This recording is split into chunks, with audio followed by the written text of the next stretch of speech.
अब छोड़ा नौकरिया के खेला, बलम कौनो ठेला लगाइला हो।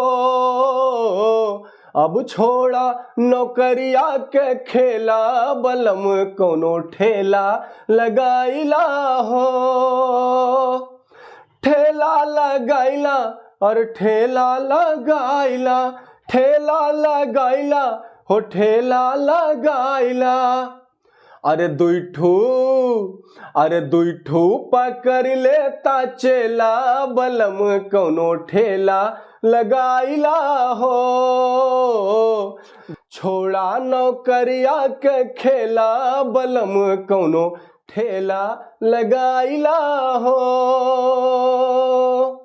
अरे ढूंढते नौकरिया उम्र बीत जाई, ढूंढते नौकरिया उम्र बीत जाई, उम्र बीत जाई, उम्र बीत जाई। बड़ा पछतैबा कुछ हाथ में न आई, बड़ा पछतैबा समय जो चले जाई। अरे चाहे बेचा सेब चाहे केला, बलम कौनो ठेला लगाइला हो। चाहे बेचा सेब चाहे केला, बलम कौनो ठेला लगाइला हो।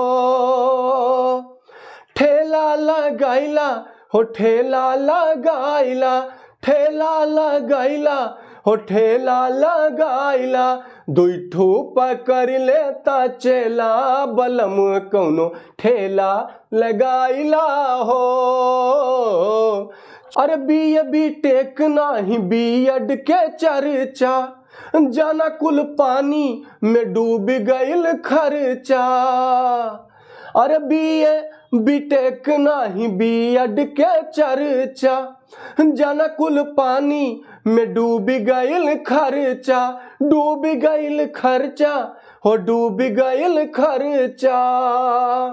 बनवाइला लाइसेंस करा ठीका, बलम कुछ रुपया कमाइला हो।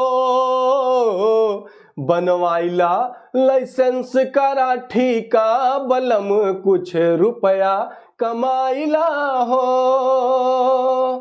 रुपया कमाइला हो रुपया कमाइला, रुपया कमाइला कुछ पूंजी बनाइला।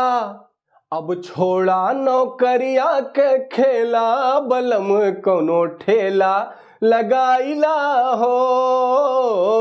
छोड़ा नौकरिया के खेला, बलम कौनो ठेला लगाइला हो। दुई ठू पकड़ लेता चेला, बलम कौनो ठेला लगाइला हो।